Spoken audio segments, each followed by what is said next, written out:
Okay. Here we go.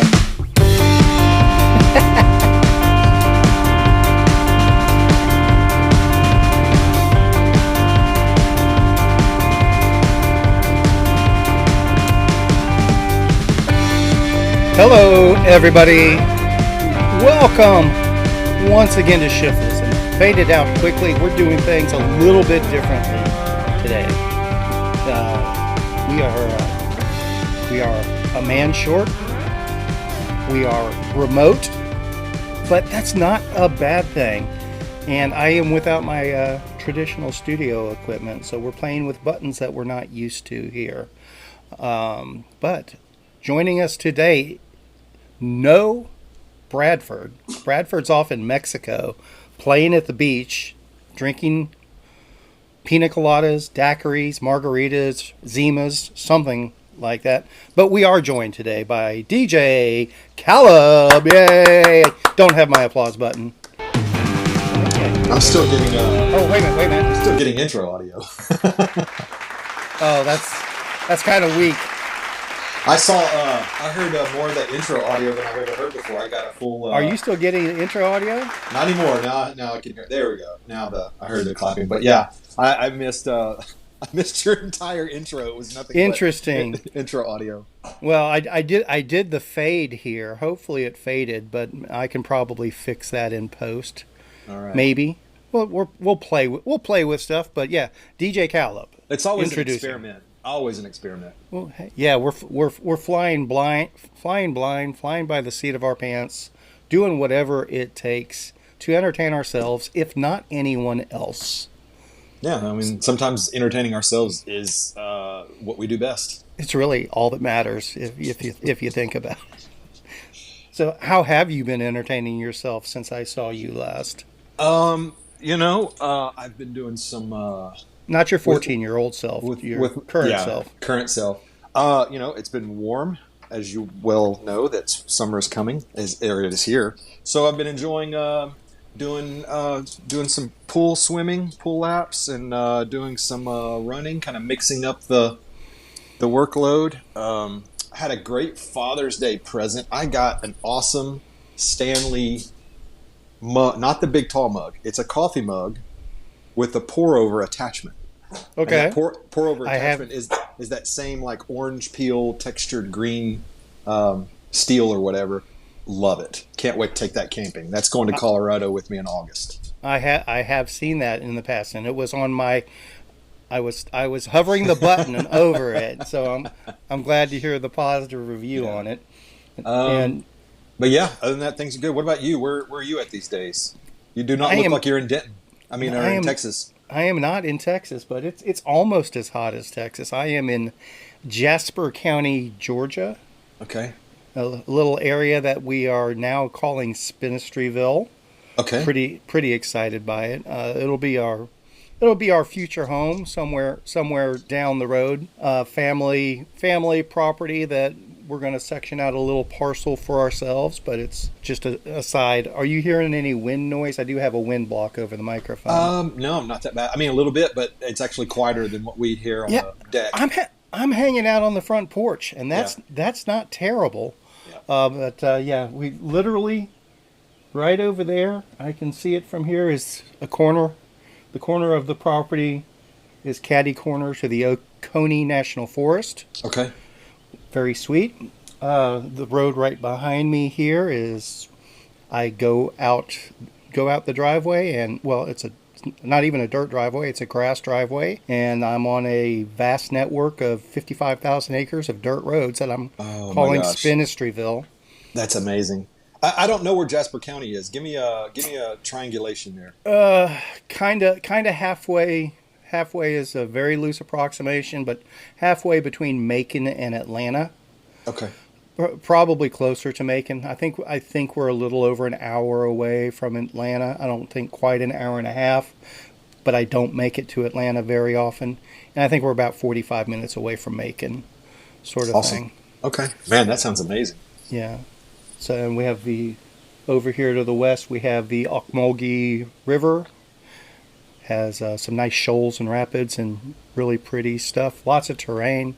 Very, very excited by it. And Probably going to be some events, possibly, more than likely. there's a high likelihood of that. I mean, Okay. we're still going to be doing Texas for a while, but Yeah. we'll start a transition where we'll be introducing some stuff. I verified a staging spot today that's just around the corner that I haven't convinced Jan that we can use our property as Camp Central. Okay. Not yet. Not yet. Not yet.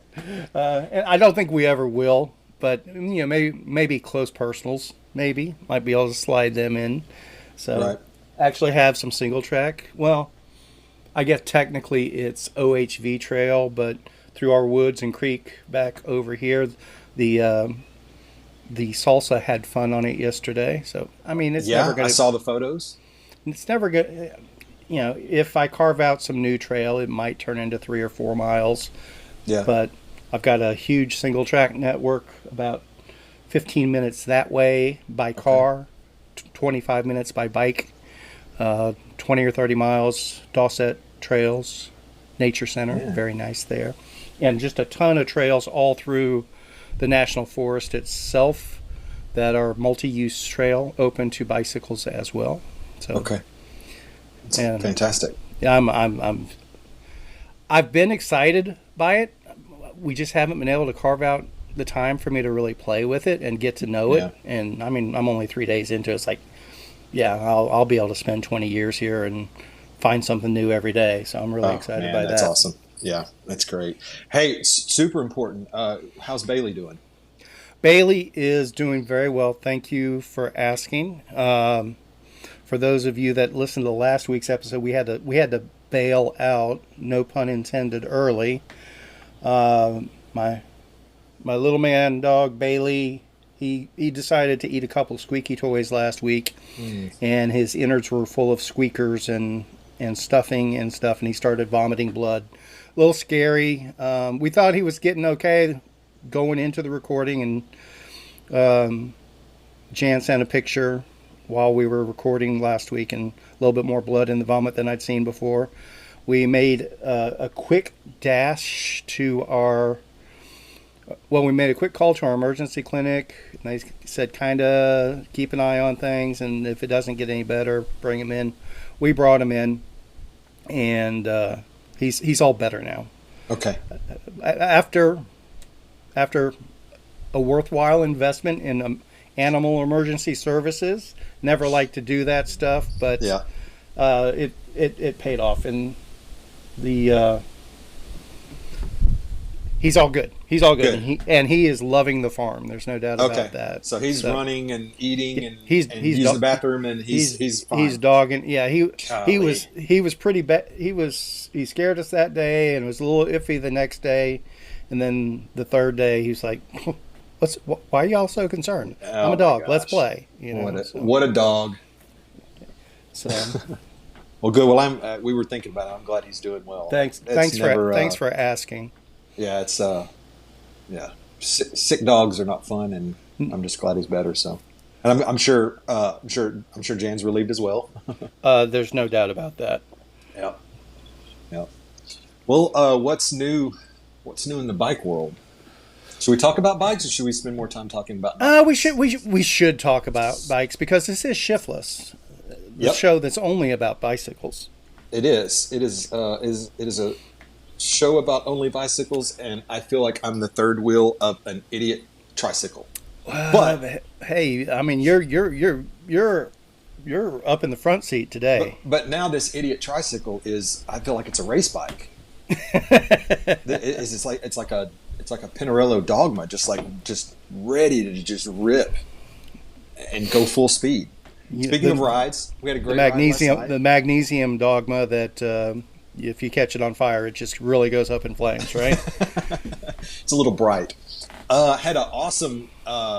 Despite Brad being out of town, we still met up and did TNBG and got a double surprise. I knew that there was going to be a surprise guest, and I posted about it. And we were joined by Dr. Josh Dean. Showed up.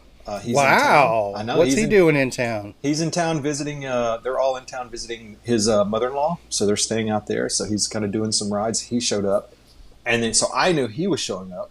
I rolled up. He's getting out of his car, and he goes, "Hey, there's another surprise guest. Mr. Shawn McAfee showed up."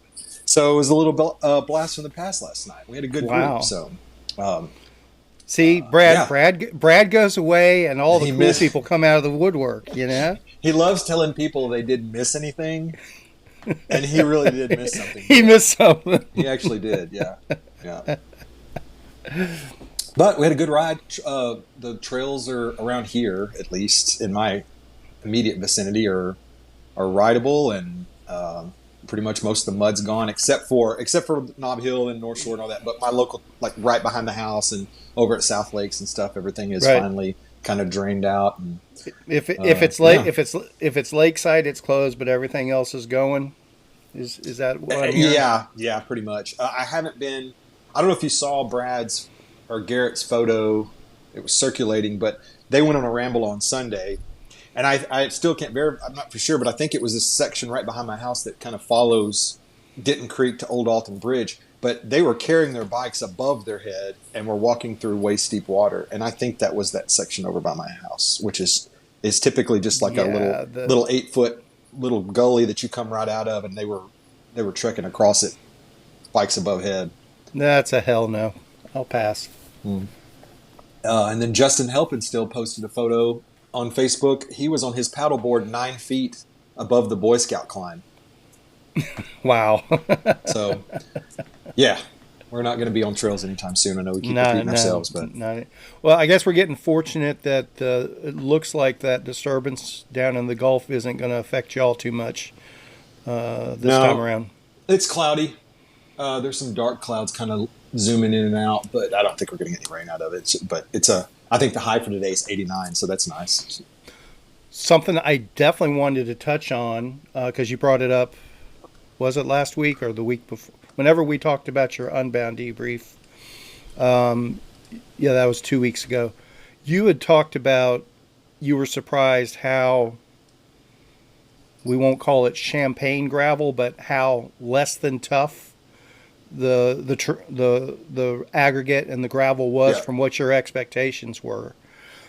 Since then, I have heard several podcasts from people that kind of said the same thing, but what their assumptions were, there was so much pre-ride traffic and course previews out there that they were tamping down the course basically. Does that sound like it's feasible? Yeah, now that you mention it, there was a lot of photo shoots out on the course, which means a lot of cars, like multiple cars.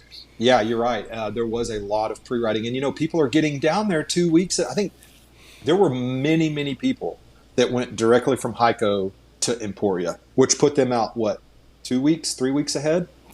3 weeks, isn't it? Or is it definitely 2 weeks at least, maybe 3? Yeah. So I mean, that actually makes sense. But even I saw some video. Now I never made it to. I was short to getting on Little Egypt, and everyone always talks about Little Egypt Road. I did see some footage from Little Egypt, but that didn't seem bad at all. And that was supposed to be the worst of the worst. That was supposed to be the chunkiest section. It was only 2 miles or a mile and a half or whatever. Right. But what I saw, again, didn't look any gnarlier than the stuff here. It just I was not.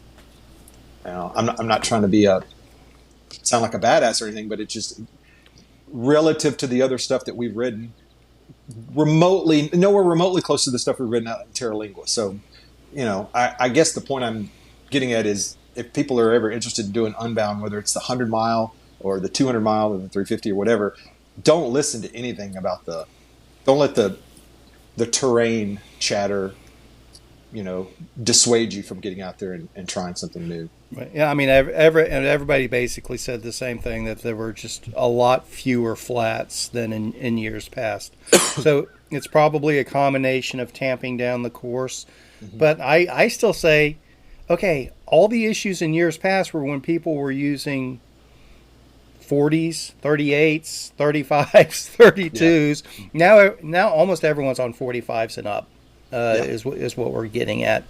Yeah. And I think it makes the most sense in the world.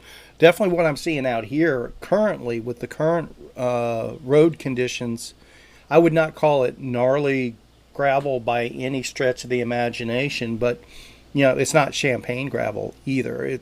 It's real similar to, man. This is a lot like just a giant Red River Riot area. Very, very similar terrain and topography and everything like that. But like if it's on its chunky and loose side when they've just put down a bunch of new rock, that's what this is right now.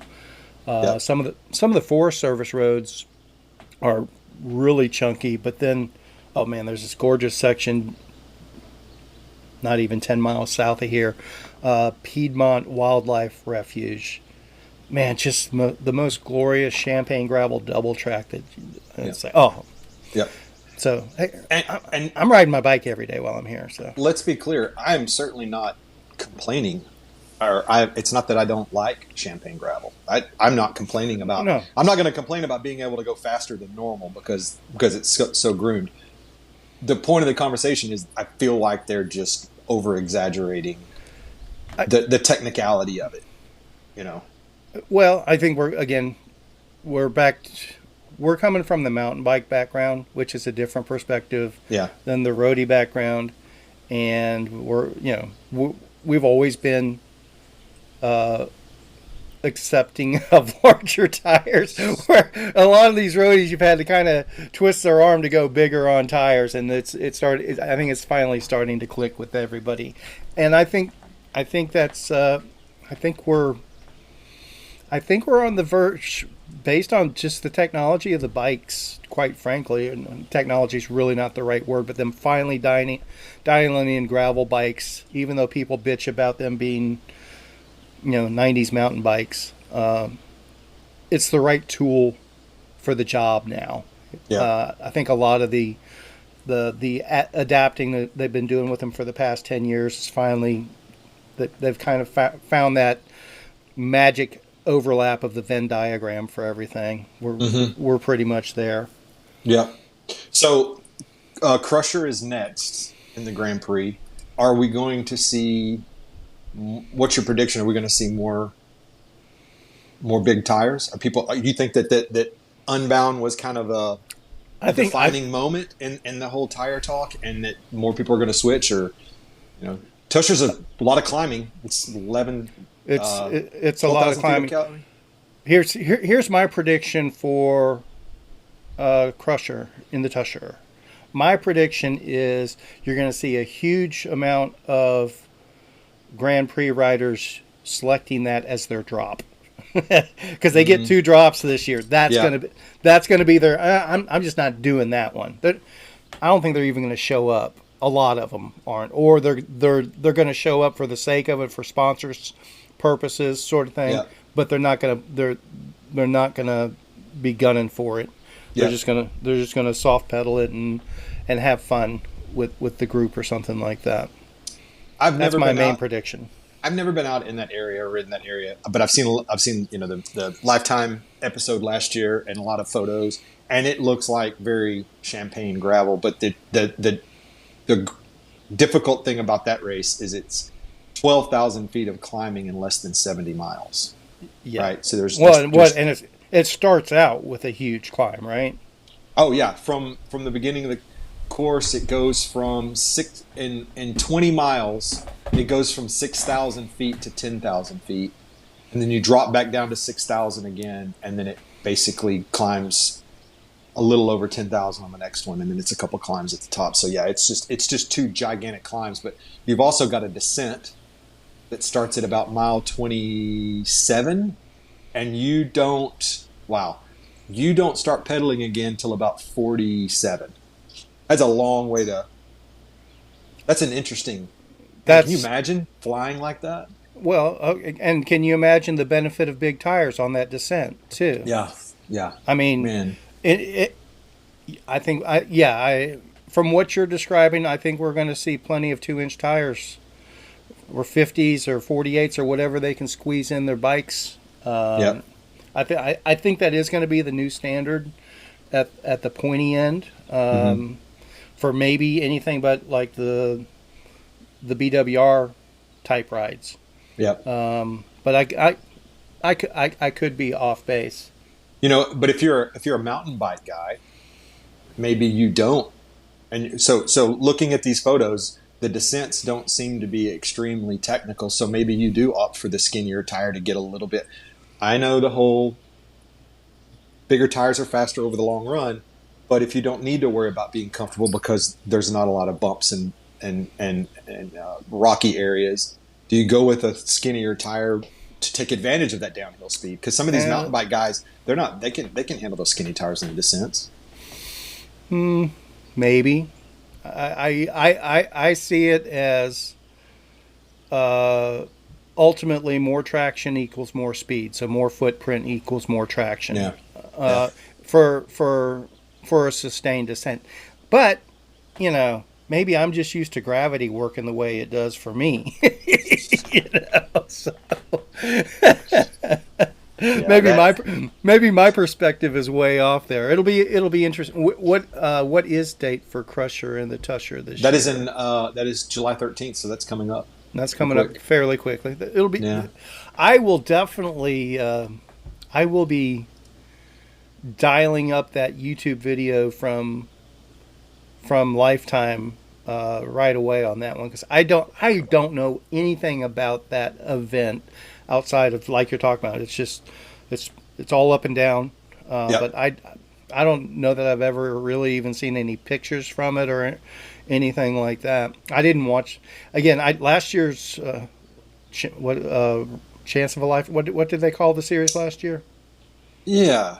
I think it's Chance of a Lifetime, something like that. Chance of a Lifetime. Yeah. I couldn't get into those, so I didn't watch the one last year. But I am digging these videos that come out immediately after the event. It definitely works better. But I guess that is their multimedia release this year. They're not doing the Chance of a Lifetime at the end of the year. It's just the immediately after release. I bet they do some sort of compilation wrap up at the end of the year, though. Yeah. I'll make you a deal. I'm gonna watch I have not watched the Unbound one yet. The sting of Unbound is kind of subsiding. I mean, it'll never fully subside, but I'm ready to face the truth. You haven't watched it yet. Okay. I still I haven't watched any post Unbound videos from anybody. Okay. I just didn't want anything to do with it. I get it. But now I think today, I'm off work today. I'm gonna sit down and I'm gonna watch the Unbound episode. Let's be fair. Unbound and XL are two different things, and at least in my head, they really are. Oh yeah, the format's different. The process is different. XL is its own event. Yeah. And I'll be honest with you, if I remember correctly, there wasn't a lot of XL coverage from the Lifetime video. It was probably 85% Unbound coverage. So I think watch it from that perspective, as that's a different event. That's not the one I did. I think you'll find stuff you appreciate.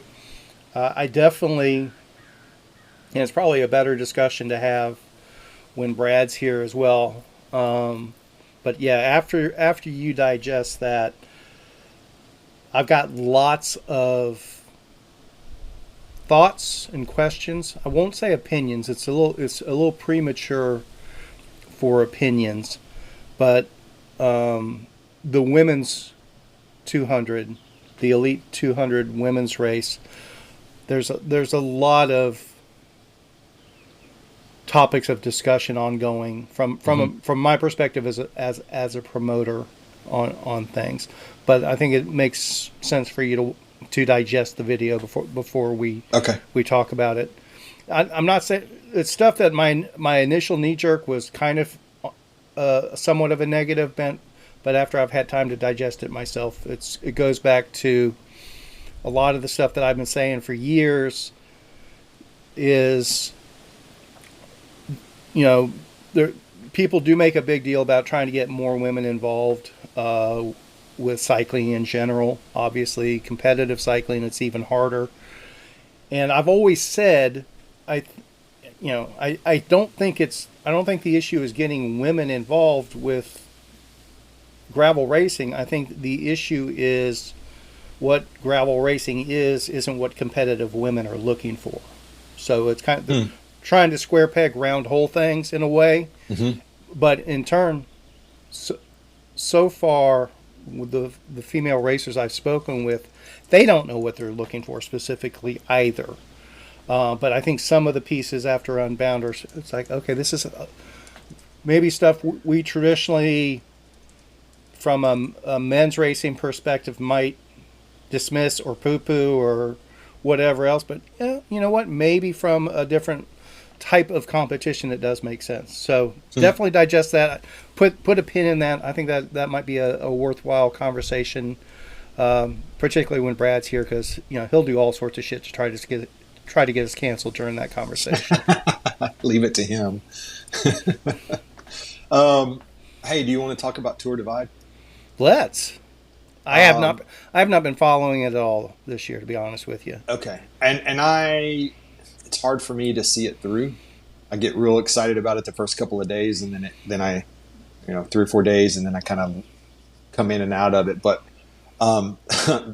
those people are already. There's 2 people that are already in Wyoming, which is pretty impressive. What day did they start? They started Saturday morning. Okay. Yeah. I believe. Did they start? Yeah, it was Saturday.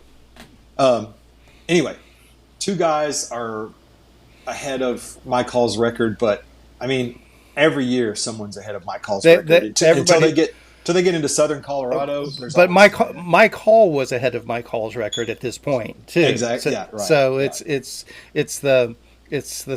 not even the second half. It's the second 2/3 that those times start coming together. So who's leading the pack at the moment? So right now, we've got Justinas Levica. Justinas is from Lithuania, and he's currently at 1,075 miles. And in second place currently is Ulrich Bartolomos, hailing from Spain. Those 2 guys are both ahead of Mike Hall's record. Respectfully, Justinas looks like he's maybe, 40 kilometers, 30 kilometers. I'm going because that's what Tour Divide is set up as. Inside Wyoming, Ulrich looks like he's maybe 20. So, but that's impressive, man. I'm sorry. Did you say there were 1,000 miles or kilometers in? They are 1,000 miles in. Okay, that's what I thought. But the map was set to. Oh, there's miles. I see miles now. So let's change that. The leader looks like he's probably, let's call it 30, maybe 35 miles, 30 miles, something like that. It's hard to see because it's looped around. But third place, quite a bit behind, but still knocked out almost 1,000 miles. Lawrence Tindam, and then Megan Hakkinen, the female lead, well ahead of the female course record. She rode with Josh, or Josh rode with her a couple of times in and out of Doom. Yeah, so she's a badass. I mean, she's not only is she just smashing the women's record, she's currently in 1, 2, 3, 4. She's currently in 5th place overall. So she's absolutely rocking it. I got a couple of friends. I got a coworker who started on the south end, but he started about 4 or 5 days early. He wasn't necessarily doing the race; he was just kind of doing it. And then, and then Nick Legan from Shimano started with the Grand Depart. Now, my coworker Jason Gakowski, I think he did it really, really smart. I know the Grand Depart is in the north, and traditionally go north to south. But his idea was, if I start in the south, the hot's going to be a little less hot, and by the time I get to the cold's going to be a little less cold. And know, anything that's frozen or snowed over has that much more melt time. Yeah, true. So I think that's an interesting take on it. Obviously, you're going to get climbing on both ends, but it starts off a little more tame than it does starting on the other end. So, but anyway, it's cool to follow. Are you following the bike and gear setups and all of that this time? I haven't. So I haven't looked. What's the bike of choice this year? I don't even know. Let's look it up.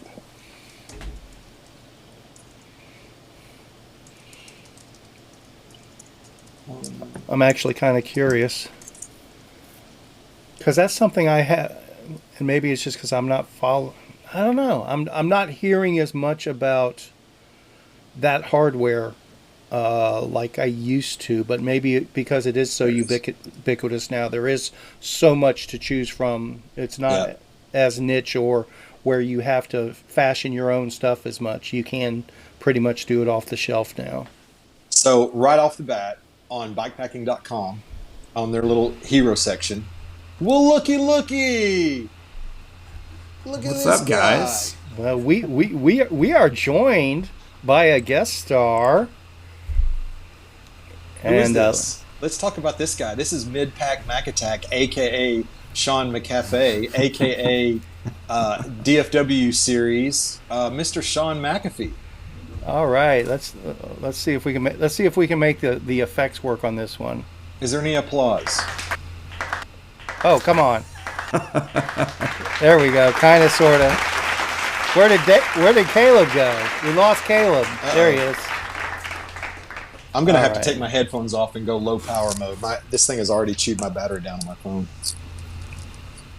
Morning, guys. How are y'all? Good morning, sir.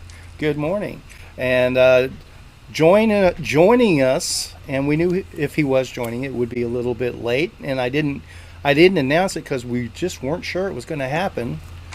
We just weren't sure anything was going to happen today. We're flying by the seat of our pants.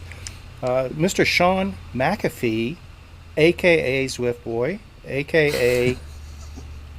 And hey, remind me, I got some Zwift stuff I want to talk with you about on this one. Oh yeah, you'll make my day talking about that.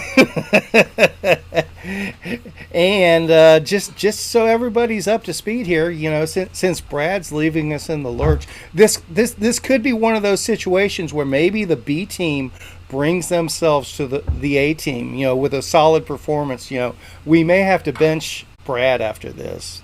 No, we're playing with that. Thanks for joining us, Shawn. Yeah, thank you for having me. This is exciting. I'm really excited. I have wanted to get on this podcast with you guys since episode number 2. There's just so many things y'all are wrong about and y'all need correcting on. And so here I am, ready to go. Oh, I can't wait. Hey, Kevin, real quick, technical check. I got an alert that it stopped recording. Are we still recording? I am showing that we're recording on my end. All right, maybe it's because I switched headphones. So. But yeah, okay. your vocal is super weak now. Damn it. Okay, let me take these off then. We have to go without it, which is going to suck even worse. Maybe not. But yeah, sure. Let's try. That's better. Better. All right. Definitely better. Apologies for being not technically prepared.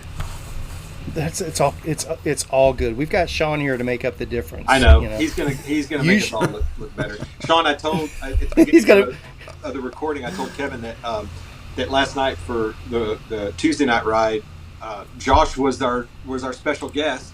I pulled into Brad's house. Josh gets out and goes, "Hey, I'm bringing a special guest," and he said that you were showing up. So that double secret special guest. I know, it was super awesome. We had a good group despite Brad not being there. Yeah, he didn't miss anything. No, nothing at all. Not at all. But I mean, now we can't talk about how the weather is, though, right? Because that's his role. So yeah, fuck that guy. I'm gonna do the weather. Actually, now that you mention it, I don't even know where he is. Is he East Coast or West Coast or where is his beach? Is he getting the tropical storm stuff? I don't know. I'm looking at a photo that he sent the other day, and those palm trees are pinned. They're pinned to they're pinned to the left. So yeah, he could be on the East Coast. I honestly can't remember where he's at. I bet we hear stories about it. Oh, before I forget, let me run the instructions by Shawn in case you didn't see them. The way this setup works, after we're done with the conversation, just leave the tab open in your browser. It stores everything to your hard drive in the high quality, and then once we finish, it'll upload anything, and it'll tell you when it's done. So Okay. if you just shut off the computer, it may not upload all the high quality stuff, but leave the tab open, right? yeah. Okay. I mean, it doesn't usually take long. And it sounds like you have a decent internet connection, so it probably won't. It may be immediate. I'm playing with Starlink right now, and I gotta say, I'm pretty impressed. I'm pretty happy with it. I mean, this is vacation time for Kevin, but Right. I'm a kept man, so got to put the wife to work over here on the other side of the window. So she's working her ass off with the dual monitor setup and doing all of her stuff, and in the middle of nowhere, and working good. So episode 67 brought to you by Starlink. Right before you jumped on, Shawn, we were talking about kind of following along the Tour Divide, and then Kevin had asked about if I had looked at any of the bike, the bikes of or whatever, and I got really excited because I went to bikepacking.com, and their hero image, little on their carousel there, for rigs of the Tour Divide, was a Salsa Cutthroat, in a color scheme I've never seen before. Ooh. So that was interesting. So I clicked on it. The next bike on the hero of the top of the page, clicking in, another Cutthroat. Scroll down and there's this little banner that says 2024 Tour Divide coverage supported in part by Salsa. Preview the new Cutthroat. There are new Cutthroats coming, and the initial paint job on this one that they're showing is quite delicious. It is it's a teal faded into almost like a coral pink kind of in the back. Really nice. So true Cutthroat colors. Is that what you're saying? True. Yeah, this is probably the most cutthroat color I've seen since the one, the silver that had the silver and the pink and the blue, like what Nipper has. Yeah. So scrolling through here, I mean, as expected, lots of hardtails and a lot of bikes with tail fins. Either the tail fin brand or competitor brand. A lot of people are getting away from the bags. Yeah, I'm just not seeing a whole lot of them, but I am seeing a couple of those. That new Revelate bag that we talked about on the previous episode. Oh, the Aero Bar version. Yeah. Looks like there's probably a little bit of sponsorship from Revelate as well, because that bike on the front page is all decked out in Revelate bags. So, but yeah, a lot of hardtails, but a bunch of tail fins. So that's interesting. I have yet to ride a bike on one, so I don't know what it feels like. Shawn, have you? No, I haven't. I think I buy most of my bags from you, so with some special stuff on the inside too. Well, we won't talk about that, but I have not ridden the tail fin. I love the idea of it. I think it's I feel like it's a fantastic design, and probably I would probably prefer that for my own use whenever I do go bike packing, but I haven't done that in it's been 3 years, I think, since the last time we did a 3-day Wood Ape Ramble. So okay. It's been quite a while since I've actually strapped a full set of bags on the bike. We need to well, it's a little warm now, but a little bit. We gotta get that solved. Yeah. Shawn likes warm. I do. Oh, that guy. I do, but I don't like to sleep in the warm. Pants if it's below 50 degrees, and he'll put every single stitch of clothing on. Yep. He looks like when we were coming down that really cold day when we were at Arkansas High Country. This guy looks like he's dressed as like a construction worker walking into walking into Lowe's, like just fully decked out of every piece of clothing that he has. Yeah, he goes, I don't like being in the cold. Stayed warm that day. You did. I hope so. I hope so. But it's true. I like the hot weather. I like the warm stuff. Do not care for cold weather one bit. So there have been a number of chainring massacres in January that I've skipped because I'm like, it's a little colder than I prefer. Nowadays I wouldn't do it, but yeah, a couple years ago I was like, no, I don't think so. So for people who are listening and don't know who Shawn is has become probably as impactful and as important as what Kevin has done with the gravel scene, but Shawn with the mountain bike scene. How long has Summer Series been going on? Yeah, so we started the first DFW Summer Series in 2013. So we're at 11 years right now. Yeah, started out summer only, way back. Summer only. Did it at Irwin early on, and then you also did it at Boulder. Yeah, we tried for one season over at Boulder Park. Didn't have a huge uptake. Like, just their reception out there was not what we needed. And it was a huge drive for me, and it fell during a transition period, for me and the family, where we were expecting our first child. She came like midway through that or something like that. I can't remember exactly how it panned out, but it was a lot of changes in a very rapid amount of time, all kind of coinciding with that experiment of the Boulder Park race. Yeah. So we did it for one season there. It just didn't really. It wasn't what I wanted. And I think, Kevin, you even helped us out with one or two of those races that year and picked up whenever had just had the kid. I think we had we covered maternity leave for a week or two there. Sounds like poor planning on Amanda's part. I know. It was, yeah. I know. Just a few more weeks. Come on. And so, I'll throw this out there real quick. Kevin's going to hate me doing this, but, the stuff that we've put together with the DFW series, we would not have ever done this without Kevin Lee and the Spinistry and the support that we've gotten from them. Kevin and I go way back as, people just interested in putting together bike races. We put together the Lone Star XC series here in Dallas. We did like 7 races that summer, or I guess it was that year, all across Dallas-Fort Worth. And it was, still to this day, we have people talk about those races and how great they were because we had a full season of racing right here local to DFW. They didn't have to travel all out of state or all across the state. But we did that together. Whenever I picked things back up in 2021, Kevin jumped in, brought the timing system out every week to Irwin Park, drove like an hour down 380 construction traffic. It was a huge commitment on his part. So, and there's still construction traffic on 380 after all these years. Dude, they fix it over there and then they tear it back up again. Yeah. It's like, it's a never-ending cycle. Yep. So, yeah, just huge thanks to Kevin and what he has done to help us create the DFW series and bring mountain bike racing to where it's at. We kind of specialize in what I call or consider short track racing. So it's multi-lap, really fast, kind of crit style. So it's, usually 30 minutes to an hour.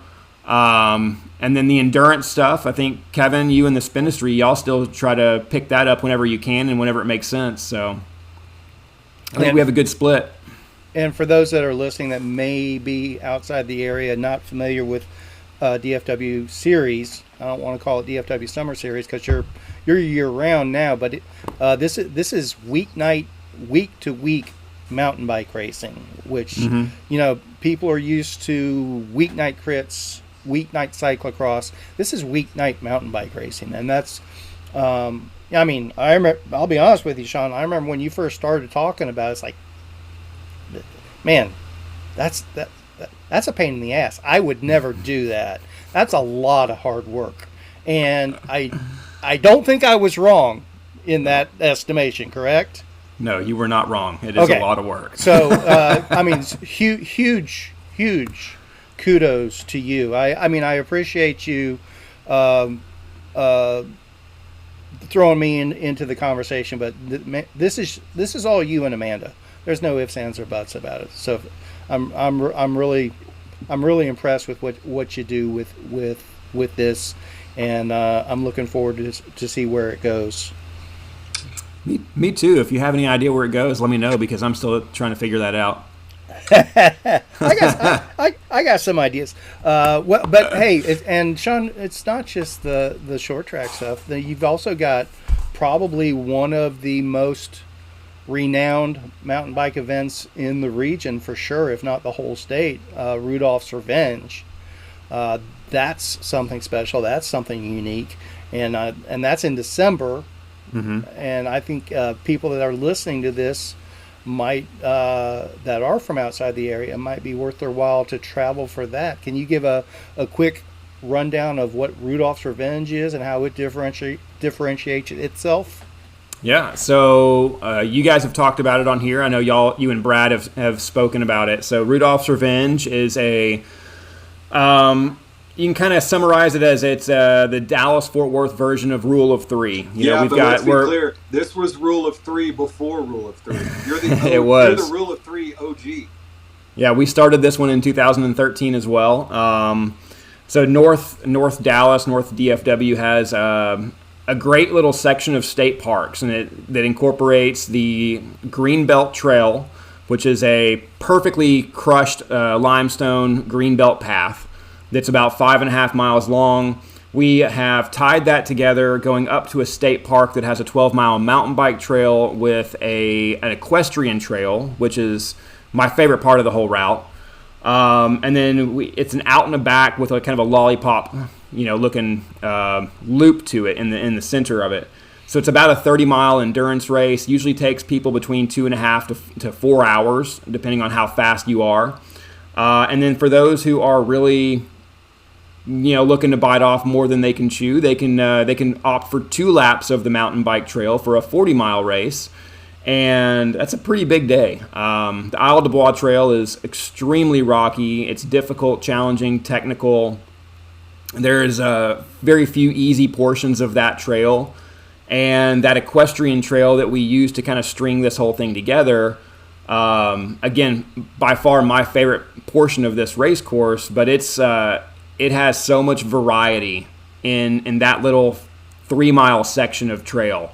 You have sand pits that seem like they're never going to end. You've got some punchy hill climbs. You've got rock gardens. You've got, everything under the sun in this little 3-mile section. And it's a beautiful event. It'll really challenge, those who have fitness, it'll challenge their technical skills, and those who have technical skills, it will absolutely challenge their fitness. And so you have to be a very multidisciplined rider to be able to do well. Not to mention on the horse trail portion, are you guys skipping the dam road climb? Or is that still part of the route? We cut that out. Okay. So now it just stays. It takes the equestrian trail from where you hit the 455 Greenbelt, and it goes all the way into the state park. Does it go into the tunnel? It goes through the tunnel. Okay. Yeah. Okay, yeah. I have not done it since you rerouted them, but let's talk about how hard that climb used to be. Because it used to, before the horse trail, like you come out of pretty much a time trial coming down the Greenbelt portion, and once you get on the pavement, that pavement from getting off the gravel portion to getting out onto the state highway and then into the state park, is that about 5 or 6 miles of pavement maybe? The way we used to have it routed, it was probably about 5 to 6 miles from where you exit the gravel to where you actually enter the single track. So but obviously we've changed that now, and so you've got 3, maybe 4 miles of that equestrian trail, and then you've got 1 mile of road in the entire thing. So it's 30 miles of all off-road surfaces except for that 1 mile that's in there kind of stringing between. Yeah. And ultimately it's still doing almost all the same climbing up the equestrian trail, isn't it? Oh, absolutely. Yeah. Yeah, it's but now it's got big chunky rocks and sand in the middle of it. And basically stair steps the whole way instead of the solid climb. Well, I would disagree with that because it's still one fairly extended climb from the base of where you get on that equestrian trail up to the tunnel is from that it's mostly one kind of big extended climb with sand too. You do have the two sand pits that they flatten out for a second in sand pits and then you go back up. Okay. Obviously, with a name like Rudolph's Revenge, it's probably not in June, July, or August. When is it? How can people register? When is registration happening? Once you give registration opens usually the Monday after each year's event. So it's open right now for the 2024 version. If you go to dfwseries.com, I know that we've got a page on there for it, but I don't know the exact link address off the top of my head, and I don't have it in front of me. That's fine. They can get it from there. Yeah, dfwseries.com has a link to all of our events. So we do, like you said, weeknight mountain bike racing for the winter at North Shore Trail in Grapevine, the spring out at Gateway Park in Fort Worth, and then summer series is out at Irwin Park in McKinney. Yeah. Hey, a couple of things. So we had an episode a while back where I wanted people, Kevin was a little bashful and shy, and he didn't want to go into a lot of detail because he didn't want it to make the podcast about him, but I wanted people to know how much work he puts in to his races and the stuff that goes on behind the scenes of everything that takes place. He's not just, they're not just there when you come in and sign in and get your number plate. Like, they've been working their asses off prior. Talk about how you got into it. What were some of the early challenges early on? What have you learned from it? Like, just give a little historical of how, where did the idea come from and how, up until where you are now. Okay. So first I'm going to make a comment on how much time goes into stuff. Because I think, most people just don't realize it. And Kevin, I know for a fact, because I've seen him do it, puts in just an enormous amount of time for every event. But I think it's pretty safe to say, and for every 1 hour that you spend in the middle of an event, so if an event starts at 8 a.m. until 9 a.m., that 1 hour, there's probably 10 hours of behind-the-scenes work that week or the weeks preceding pretty easily. It's like a 10-to-1 average.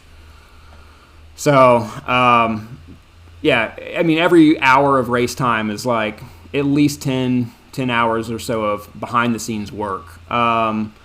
I got into this because I am a racing fanatic. I just love the stuff. I'm not very good at it, compared it to some people, but I love doing it. I love thinking about it. I love reading about it, listening to podcasts about it. I am a fanatic consumer of pretty much any material about bike racing. And so back in 2012, we used to have a Irving weeknight criterium series, and I was commuting back and forth between where I live in Aubrey out to Bedford, Euless, and so I passed right by this place. Decided I'd go show up for a couple races, did a few of those that summer. Really enjoyed the format, just hey, it's really accessible, it's easy. I've never done crit racing before, but this seems like a good idea. But I'm not much of a road cyclist. I don't particularly care to be riding on the road. It's boring. It's just not that interesting to me. So, immediately I'm I'd rather, if I'm going to race, I'd prefer to be doing this off-road. Can we do this for a mountain bike format? And so one conversation with somebody led to another conversation, and 35, 40 conversations later, somebody had connected me to Rich Saichi, who was the former Dorba president, and he was at the time, the current head trail steward over at Irwin Park in McKinney, and he said, you know what, we could make that happen out here. And he was kind of the guy that kind of got us off the ground with, all right, here's how we can set things up. Here's the people you need to talk to get your permitting done.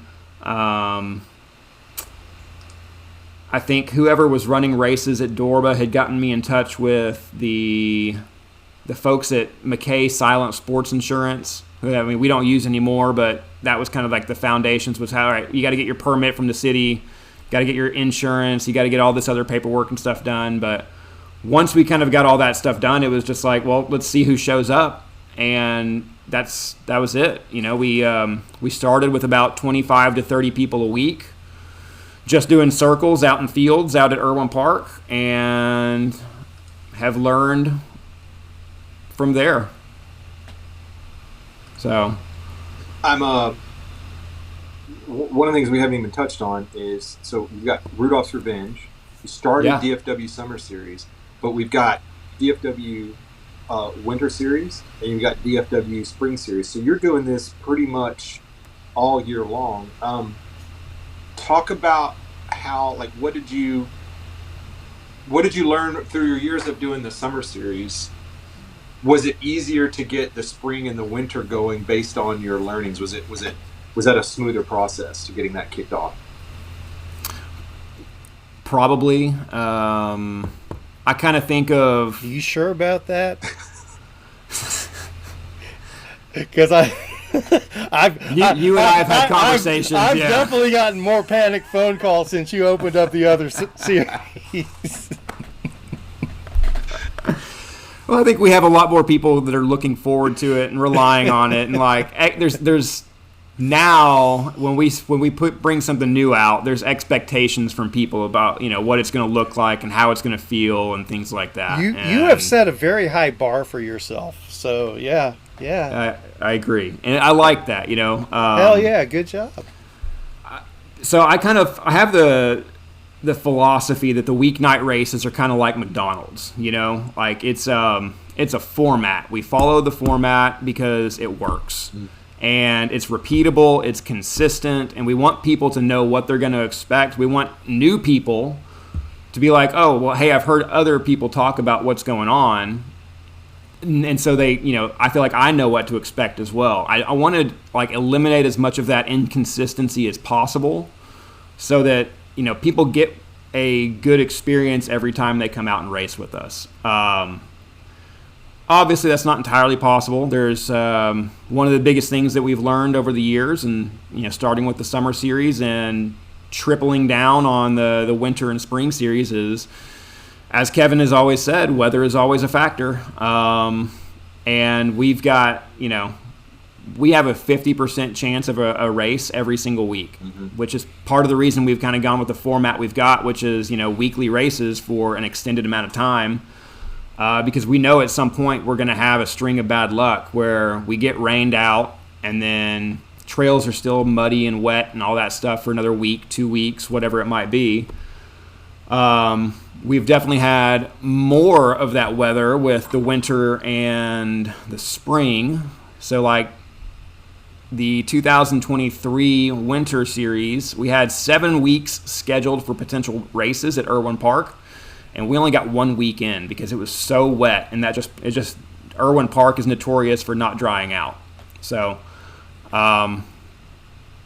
yeah, I feel like I got a little off topic on that, but I'm not sure where we started either, so you got to keep me focused. No, it's awesome. One of the things I think is really cool is you're not just offering all age categories. You're aggressively trying to grow the sport, and this is something that we've touched on the podcast before, whether it's from the gravel side or the mountain bike side, but it appears that you've got a pretty big heart for getting kids involved, and a lot of places, and I'm not trying to talk bad or trash other places, but it's like they offer the kids age group and then go let them do their thing. But you cater to that. You really try to give those kids the experience that they deserve, to make them feel good and just as important as the adult racers, right? Yeah. I mean, that's our future, you know. That's if we don't cultivate that enjoyment of the sport early, we're just delaying them ever getting into it and being attracted to it later. The more that we can reach out to the kids, let them experience how much fun bike racing can be, the more likely they are going to, at 15, 16 years old, when they get their license, keep riding a bike, and then go to college, get distracted for a little bit, but come back because they're so like, oh yeah, that was a ton of fun. In my opinion, that's the best way for our sport to grow, is to continue to cultivate that younger generation to like just have that understanding of, oh, this is a really fun sport, and it's accessible no matter, what kind of fitness level I've got. I can get into it. I can go do something. Yeah. So, obviously it's no secret that probably the overwhelming majority, if not every single one of these kids that come out there, probably have a parent or maybe an older sibling that's involved. If anyone's listening and they have kids that are either riding now or they're interested in getting them riding, what can they expect at your races? Like what's the format and how, what's a race night like for the kids and age groups as well? How do you break that down? Yeah. So for our kids, like our juniors race starts at 6 p.m. They do one lap of the trail, which is usually about 2.5 to 3.5 miles, depending on where we're racing at that evening. And it's all about, you come, you check in at registration, pick up your number plate, make sure you put it on the front of the bike, outside the cables, not behind them. Don't bend it. Don't cut it. Don't fold it. That's right. Which I still have that conversation every single week with a dozen people, I feel like. So, but you pick up your number plate, put it on the bike, and we have a quick little pre-race and meeting and check-in to kind of get everybody situated, understanding what's going on, how many laps they're going to do. And then for our juniors, one of the things that we do that's very unique, and we've got a lot of really great parents. And there's a certain amount of trust with what I do to let them do this stuff. But, we tell the kids and the parents, like, we are very happy to have parental support vehicles on the course. So if you're a parent and your kid is a little bit nervous about going out there to race, if they're like, the 8 and under category, they've never raced before, we want them to feel empowered and to feel like, confident when they go out there. And by far the best way we've found to do that is like, hey, if the parents feel confident and their kid being out there and they want to just kind of trail them a little bit by, 10 yards or so like that, or just ride with their kid, we encourage it. Whatever helps make your kids feel comfortable to be out there, as long as you're not interfering with other kids that are out there racing as well. So yeah, that's one of the big things that we really encourage is, it's a family experience. It's not just for one person out there. Like, we want everybody to enjoy it. Yeah. There's being an adult coming around a turn or a corner on a mountain bike race and hearing your buddies yell for you is a boost. And imagine being a kid who's already probably nervous and intimidated. So I'm sure you guys have a lot of the adult racers out there cheering them on and ringing bells and foghorns and all that other stuff. Yeah. And then to touch on the age group, I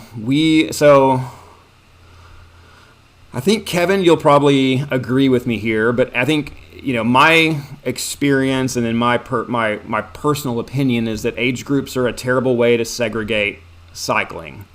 You could have agreeance 1,000%. Yeah, you could have a 60-year-old dude who's been cycling for 35 years go out and completely dust some 20-year-old kid. And just age groups are not a good way to segregate. It's, for me, it's experience level. So we don't do awards based on age group. We will break down the end of the night results by age groups, because I had enough people complain over years and years that we added that.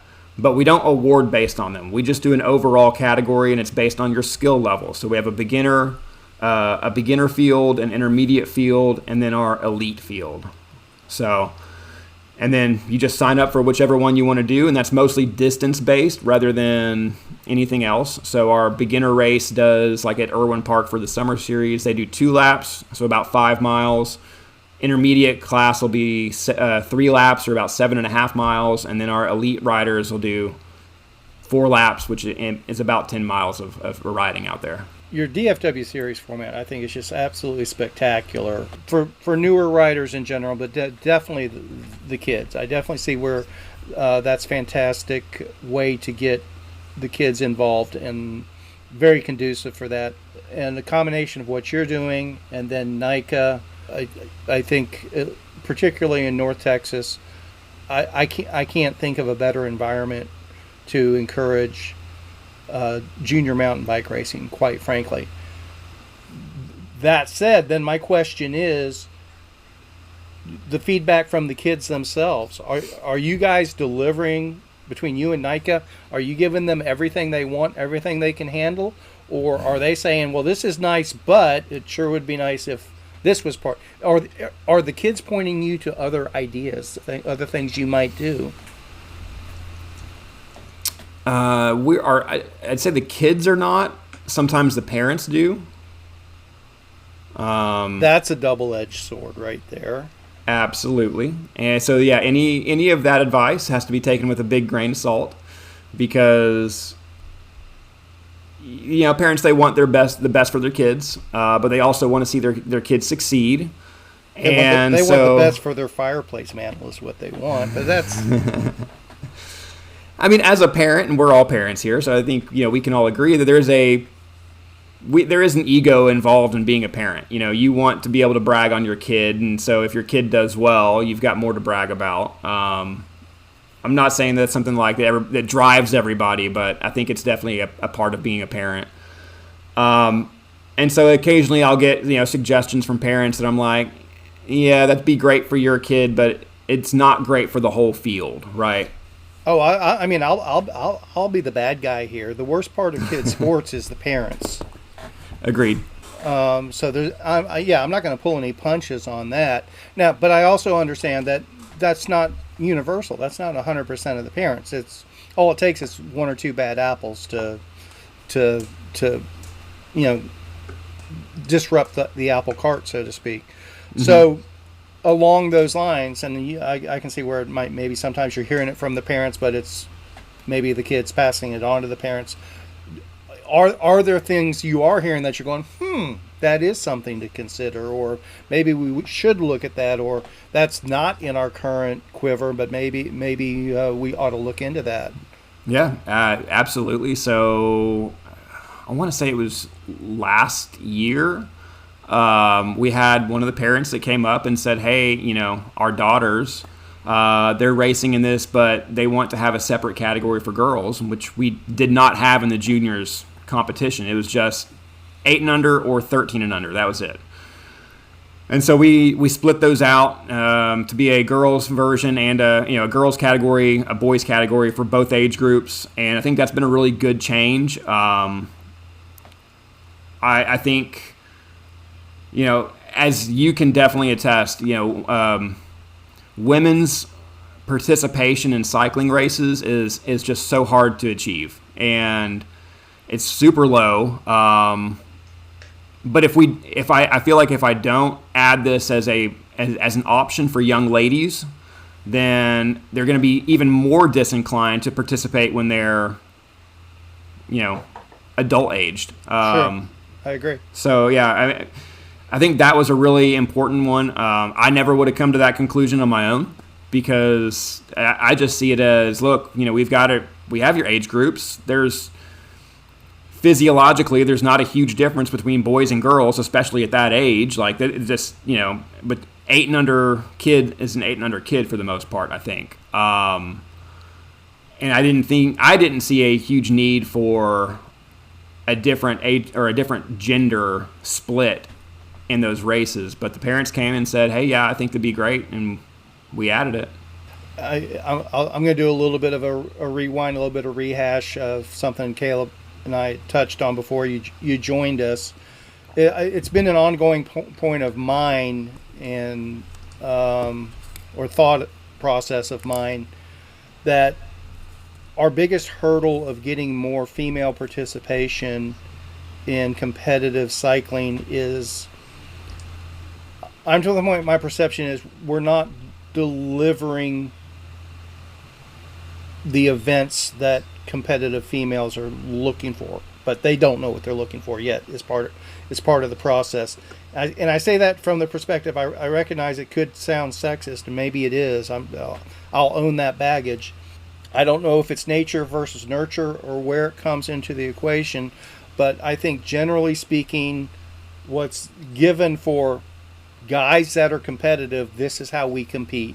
I think competitive women come from, for whatever reasons, a different mindset on that. So what is appealing to competitive women is not, I don't think the traditional cycling formats necessarily fit that. Not that they want something completely different, but kind of where you're going with the, and I'm the same way, have been the same way. It's like, here's your race. It's right there in front of you. Go race. I think it needs to be a little more, I don't know what the right term is, but it needs to be more female exclusive at multiple levels. But I mean, that's something I've been grasping at straws at for years. And I have reached out to female racers and female cyclists. And it's like I said, they don't know what they want specifically yet. But as they see more pieces, they go, oh, that I do like. And where we started that, we were talking about the Unbound women's race and some of the stuff that came out of that. That my first reaction as a traditional cycling promoter leaned towards the negative, but the more I dwell on it, maybe it is starting to answer some of those questions I've had for myself, sort of thing. So we're gonna hang out over tacos and talk female cycling someday. Sounds good. I'd love to. Yeah. I don't have any answers on that either. It's I have no answers yet. So one of the interesting things I will point to, though, is trail running. You know, because trail running as a sport is, I would say, almost even female heavy. Like, it's like 50+% of participants are women. So, yep. You know, the curious thing to me is, what is the difference, aside from, you know, the cost of the bike and the equipment, what's the big difference between participation levels in a trail running event versus a cycling event? I don't know. No, that's an ideal example, and but I mean, all of the running events used to kind of fall into that. Now the traditional 5Ks, 10Ks, and halves and so forth are now, where those used to be 80% plus female. It's my perception that's getting closer and closer to 60-40 or maybe even 50-50 now. And those events are that gender dynamic is changing there. I was not aware that trail running itself was that disproportionate on the female side. That is something worth digging into. But you've done some running events, right? Like participated or hosted? I thought you hosted some. No, I have not hosted any. I've done the timing for a couple. So we've gotten involved with the Great Route Movement, which is a 501c3 based out of McKinney. They do a annual fundraiser and event out at Irwin Park as well. We got connected because of, you know, our race experience at Irwin Park. They came to us last year. They were looking for somebody to do the timing for their event, and so we stepped in, provided the timing for them, and they did phenomenal job. It's so their organization they raise awareness and funds for bereaved mothers, so moms who have lost their children in some kind of horrific accidents, things like that. And just it was an awesome experience getting to work with them. We're going to do another event with them this coming fall.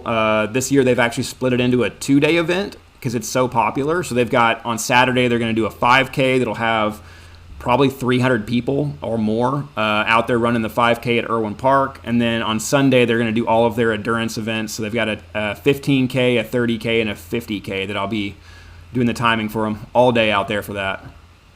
Very cool. But it's not June at Oak Cliff Nature Preserve like we just did. It's going to be, you know, October, November in the trees. So a little cooler. A little cooler, but I mean, I will say it was I kind of got a sense of nostalgia and deja vu hanging out at Oak Cliff Nature Preserve, putting on an endurance event. So that was kind of fun in that regard. Except for the damn heat. Except for the damn heat. You guys got tortured. That had to have been rough. It was tolerable. Yeah. I found we the had shade. a good breeze. Yeah, we had a decent breeze. I found the shade. But yeah, I was pretty much wiped out for the next 2 days after that, though. But it was a fun event. I think it went over well. That part was nice. But it does. I agree. Texas endurance events in June are not the way to go. But hey, weather is always a factor. Well, well said. Speaking of endurance events, not only are you putting on races, but you're also putting on clinics, apparently, and going out and you're getting a little bit of the taste of that podium yourself. Why don't you tell everybody what you did a couple weeks ago? So a couple weeks ago, it was probably you're talking about 24 Hours in the Canyon, which again is another amazing fundraising event for the Harrington Cancer and Health Society or Foundation out in Amarillo. It's the largest 24-hour tandem off-road and road race in the U.S. and huge. That's just such a big event out there. We get a huge draw of people from all over Dallas-Fort Worth, from all over Texas. I think they had people participating from 40-something states this year, plus another couple countries. And yeah, it's a 24-hour race. You start your bike ride at noon, and you finish the next day at noon. And as many laps as you can complete in that time is what you get. But I competed in that one for the solo 24 single speed race, and picked up first place for my age group, second place for single speed, and then fifth place for overall 24 solo. Mm-hmm.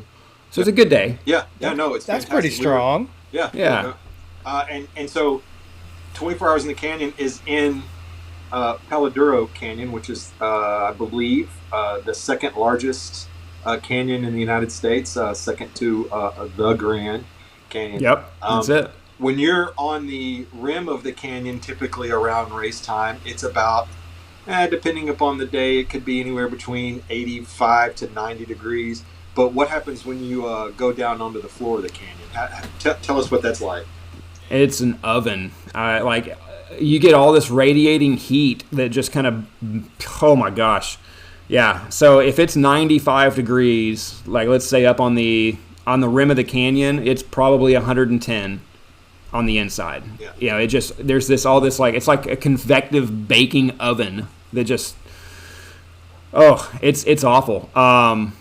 We had great weather this year, though. I think it was like my Garmin, the top temperature on my Garmin said like 107, 110, something like that. But I think it was no more than about 105, 102, which is still really, really hot. Like, no doubt. Yeah. One thing I've learned about the one thing I don't trust about my Garmin is the surface temperature rating, because I think it's just surface temperature of the plastic. Right. It always Agreed. tends to be a little dramatic. I know that black plastic gets hot. It does. I know that. So we were talking about your. It's funny how tilted your spectrum is on how much of an absolute wuss you are when it comes to cold weather riding. But for as pansy as you are on the cold level, cold weather, you kind of like, your bread and butter is this hot weather racing. Did you? Yeah. And it's difficult to prepare for a 24-hour race it's not over 100 degrees for 24 hours, but it's hot the vast majority of the time.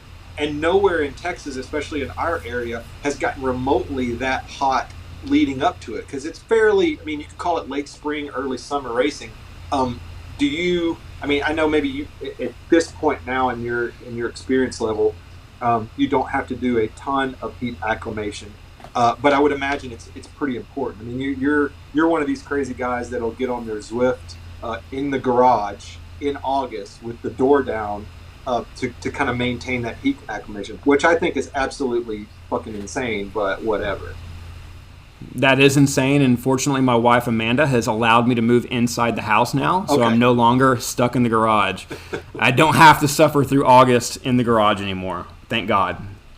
Didn't you say one time your steer tube actually locked up from the sweat and the corrosion? Is that did I hear? Yeah, that's real. Yeah, that my old road bike that I had on that Zwift, set up in the garage for years and years. I sweated on it so much that like you can't move the head tube. It's corrosively welded into the frame of the bike, and I've got it saved up in the attic. It's still there. Still can't move it. That's amazing. And Yeah. Go ahead, Kevin. I think we have safely segued into Zwift boy topics. Oh, I can't wait. Oh, here we go. This is like my favorite topic of the world. What you live a second life, I feel like you have like your real life dimensional physical life, and then you have this do you have an alter ego? Is that like, are you It's like mid-pack Mac that Attack guy, but like the Zwift version? I don't know. I think it's just an extension of who I am 24/7. Like that's, at this point, that's just part of who I am. I like to ride and race bikes, and that's like the easiest place to go do it. Or has real life Shawn morphed from virtual Shawn, backwards hat Shawn, so to speak? Yeah. So along those lines, what is your current Zwift hardware setup? Walk us through that. So I'm on a probably second gen Wahoo kicker. I've got the Wahoo Kicker Climb, the front attachment that raises and lowers the bike based on gradient, which is a complete waste of money. Okay, thank you. Super, really, really short snippet on why that is. It is completely based on your trainer difficulty setting, and so if you turn down the trainer difficulty setting to make it to extend your gearing on the bike, then it doesn't raise and lower that platform any longer. So I keep my trainer difficulty setting at like 25%. It doesn't actually make it any easier to ride, but it extends how long you can ride in a specific gear. So I don't have to shift down to my front chainring if I'm climbing up, the Alp to Zwift. I can keep it in my big chainring and just make it all the way up in my, 52-28. Instead of having to shift into the 32th ring in the front. So, but by doing that for all my racing and stuff, the kicker climb no longer has any function whatsoever. It's just something to stick the bike on. So, but that's the equipment I'm on, and then I use a laptop because you get a lot more functionality out of the laptop rather than like Apple TV or your iPhone or iPad. What bike do you have on the trainer? Keep 90% of the time is my road bike, which is just standard cheap road bike. Is it always on the trainer, or do you actually take it off the trainer and ride it on the road? That's a good question. And until 3 months ago, it stayed 100% of the time strapped into the trainer. And then I got some FOMO from some friends who were racing crits, and I was like, all right, I'm going to get this thing together. We'll go race a crit race outside. And I got my ass handed to me. Oh, my God. But, yeah, so it stays on the trainer almost all the time. Occasionally will find its way off if I go do a real-world event, but not very often at all. How many hours do you spend a week on Zwift? That's going to depend on the week. 5 is usually the low end, and then the high end that's a big range. So as much as 15 a week is probably on the high end. Yeah, that's a lot still. What's a typical Zwift session for you? What time of day? How long is it always racing, or do you set up workouts? Walk us through that real quick. I almost never do workouts. I will typically, it's either intensity or it's not. And if it's an intensity ride, then it's a race. I love Zwift races. Depending on the group that's in there, it can be a whole lot more difficult than a workout. And so I rely very heavily on those to get a lot of the intensity in.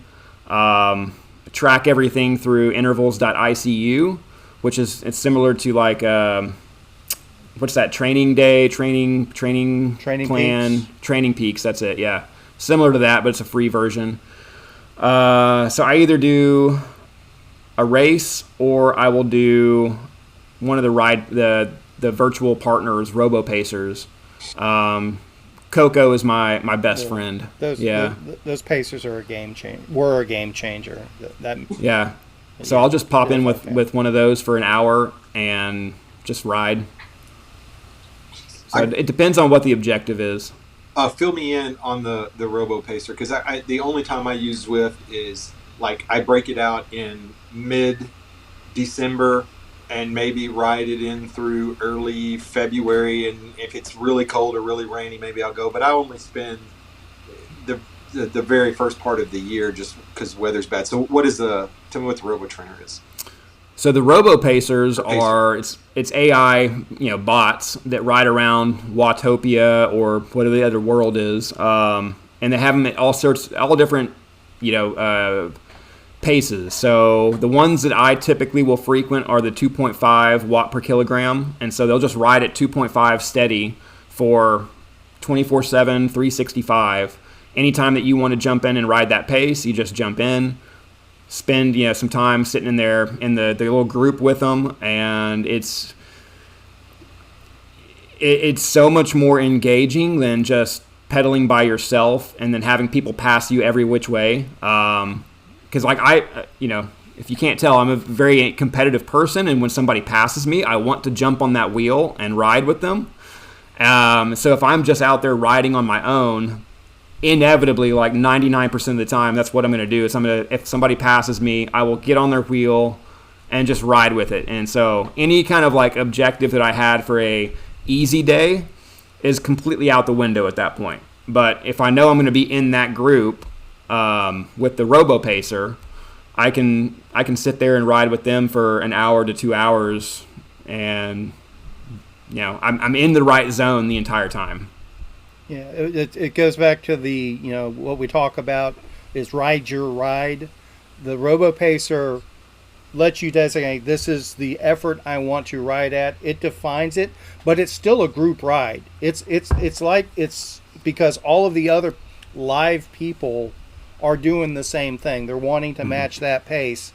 So you still get the group ride sensation, the group dynamic, and hey, every once in a while, if you want to race for an arch, sprint for an arch, you can get a little sprint in there, but then you fall back to the group sort of thing, and it's better than just out there in a virtual world riding by yourself and trying to catch a wheel here and there.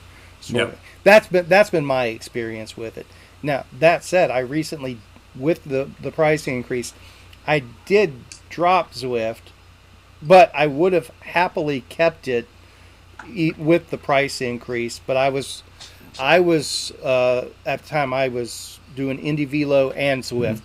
It's like I got to drop one or the other. And Indy Velo has the virtual bots too. So it basically is nothing but virtual bots because there's not a lot of live people there. Right. But you don't really know that. Their AI is very good. It's very good. Yeah. So I've done races on Indy Velo as well, and I'm a really big fan of how they've got that set up for racing. It is so much more of a complete package for racing than what Zwift has. And it's more complete every week. Yeah, I mean, the rate of development by that one dude who's running Indy Velo is George, yeah, astonishing. He's done some really cool stuff. Episode 66, or is it 67? What did I say? Brought to you by Indy Velo and Zwift.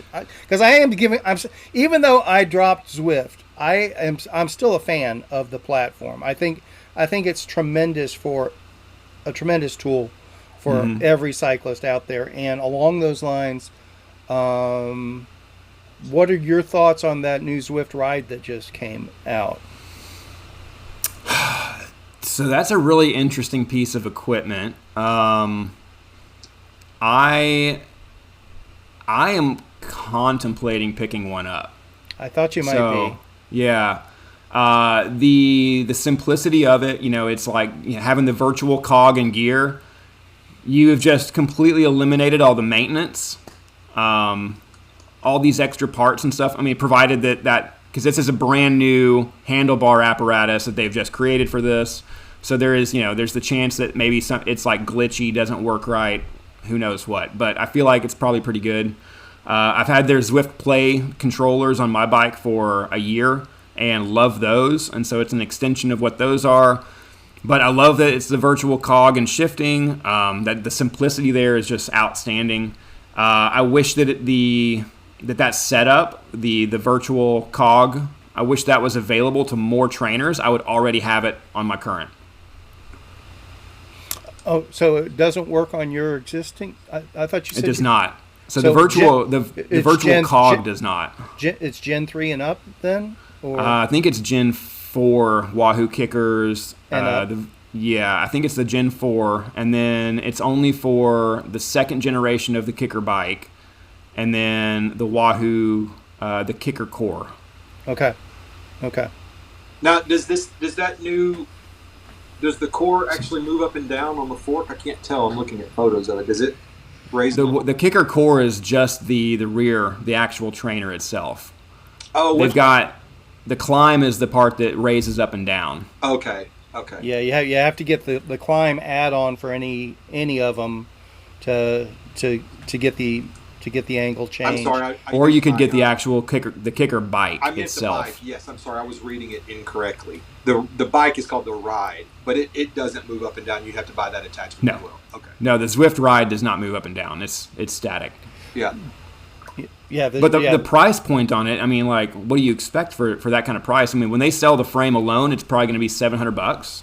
I bet it might be $900. It wouldn't surprise me, to be honest with you. Well, they got the full package with the Wahoo kicker core for $1,250, I think, $1,299. $1,299. It is an amazing price. I mean, and that was I think the price point is ideal. Oh yeah. I mean, I've been saying for years that, and if you can hear it, that's Bailey. He's fine. We hear her. He sounds perfectly fine. Yeah, he's perfectly fine. He's like, all right, there's a whole world out there, Dad. I need out of this cabin. So we'll wrap it up here shortly. But I've been saying for years that most people's N+1 should be a smart trainer. No ifs, ands, or buts about it. You're gonna get more saddle time from a smart trainer for the vast majority of people than you would from a fat bike that you might ride twice a year, or a gravel bike that maybe you if you're a mountain biker or a road rider, you ride 3 times a year at a bucket list event. I think most people's N+1 should be a smart trainer, and then this Zwift ride setup just takes it to that next level for $1,300. And I think, does that include a year of Zwift too? Maybe, I don't know. I can't remember. I think there's a discount on Zwift as well. Anyone that's wanting to become a stronger rider, you've just gotten yourself an additional 5 hours a week of riding, and not have to even think about it. Right. And that additional 5 hours is a game changer if you do want to go bike packing, if you do want to try crit racing, if you do want to race the DFW series or something like that. Oh, I'm just not up to it. Hop your ass on Zwift and work out an additional 5 hours a week, and your riding will be that much more enjoyable. That's always been my selfish point of view, anyway. Well, I mean, like, I think I'm a terrific example. Like, I take your philosophy of just stay trained for the adventures that'll come down the road, right? You want to just keep your training level up to date so so when that opportunity comes to do something, you're not out of shape and you're not trying to train yourself back up. It's just you stay kind of even keel. But I ride outside maybe twice a week generally. There's a couple weeks where I'll have more opportunities, but for the most part, I've got, Saturday and then maybe like a Thursday, depending on the time of year. And that's it, that I get to ride outdoors. Everything else I do is entirely on the trainer. And there's no way I would be ready for any of the events that I do if it wasn't for spending all that time indoors, riding with friends too. And like, that's the other thing is like, there's a huge community of people that I'm engaged with 24/7 through Discord. Yeah, there's definitely a social aspect to it. Caleb, tell them about my apology video that I had to make, you know? What? You haven't seen this? Okay. So apparently Shawn were you too competitive? What were you guilty of doing exactly? So we were doing a team time trial, which, you know, you've got 5-6 people on each team. Another team was trying to pass us. They didn't pass us very cleanly and very quickly, and one of their members got really, really upset about the fact that, you know, after they didn't pass all the way through, I accelerated and ended up right there on their wheel again. And I'm like, well, what do you expect me to just sit there and do nothing and just stop pedaling for half an hour while you try to pass? So anyway, he made this huge issue about it, and I've got a very funny apology press conference. I'll have to send you a link for it. Please do. And I'm sorry, and maybe I missed it. Yeah. This was virtual or this was real world? Virtual. Oh no, this is definitely virtual. Yeah. Okay. Virtual beef. But Virtual it's like beef. this is a perfect example of the community that's out there, like 24/7 engaged in Zwift. So how does a team, or maybe I just haven't paid attention, are there formatted team time trial events on Zwift now? That's new to me. Okay, so you don't ad hoc it. That's a format they have. Yeah, they've got a little conveyor belt that launches your team all together every 30 seconds. You know, another team will launch and you pass each other. And so what is the passing protocol supposed to be in that environment? So as the rules dictate, you know, because it is documented, there's a full rule sheet. Sure. But the team being passed is supposed to decelerate, allow the other team to pass, and then once they're passed, you can accelerate and get back up to speed. Well, we did that. Like, we decelerated. We had 2 or 3 of their members completely pass us, and then the other 2 or 3 members of their team just were sitting in our group. And we're waiting for them to pass, They never did. And, well, I'm not just going to sit here forever, you know. So I got back up to speed. And, again, this guy threw a big fit about it. Gotcha. Is it a possibility that's a stall tactic of theirs to split their group and slow down? No, but they claimed that it was a stall tactic on my part. It was a malicious attempt to stall them. It sounds bass-ackwards to me, but okay. All right. Well, I need to probably wrap it up here so Jan can get ready for her conference call starting in a bit. Anything else that either you guys had on your list to just? I wish we had more time because we're gonna have to bring Shawn in for an in-person interview, or hey, maybe we'll just kick Brad out and we'll do it at Shawn's place. He can stay in Mexico. Just keep it over there. Anything on your to-do list, Caleb? I got some stuff that we can totally wait, and it'll give us stuff to talk about yesterday. I've been super. I didn't even know you were joining, Shawn, until right before Kevin and I started. He said you may be joining on, so I'm super stoked to have you. No, Kevin, we can wrap it up and do talk about some other things later. But real quick, DFWSummerSeries.com, link to all DFWSeries.com. DFWSeries.com, and then from there they can check out the summer series, they can check out the winter, they can check out the spring. I found the link to Rudolph's Revenge. It's all on there. You got some impressive sponsors. This is a legit deal. You got a lot of racers that are showing up, and I love the fact that you've been doing this for 10 years now, and it just keeps growing and growing, and the turnout always seems amazing. So I've known you for a long time. I love you, but I'm just super happy for you that this is going so well. Yeah, huge thanks to Caleb too, because he actually designed our logo 11, 12 years ago. He did. Yeah, he did. There's a lot of that going around. He got us some sexy privateer logos going as well. Oh, and yes, and thank you for joining us for the privateer, Shawn. We'll have to have another discussion talking about that stuff as well. Yes, yes. I definitely want to talk more about that stuff. Excellent. There's a lot of things we did not get to today that, again, there's so many things I have to correct y'all on, and we never got to any of it yet. You So didn't even get to tell us where we're wrong. I have a whole bullet-pointed sheet. This is long. Well, We'll go over your PowerPoint next time. Yeah. And I don't know. Let's see if Shawn listens. How do we wrap up an episode, Shawn? Any idea? Go ride your bikes.